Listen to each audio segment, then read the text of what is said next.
Welcome to Luca is a Billionaire, where the only thing I invest in is your answers. You begin by creating a new video in Inshot and importing the clips you plan to voice over. This immediately ties your narration to visuals.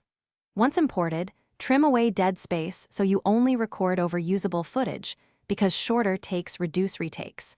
Make sure Inshot has microphone permission and do a quick test recording to check levels.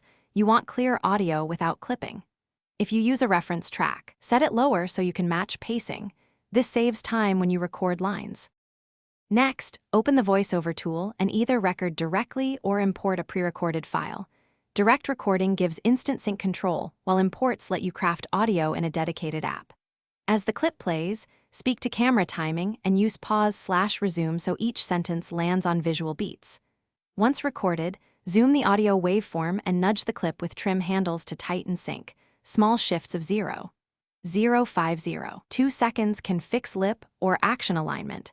Make sure to normalize gain so levels stay consistent. Finally, polish your voice track.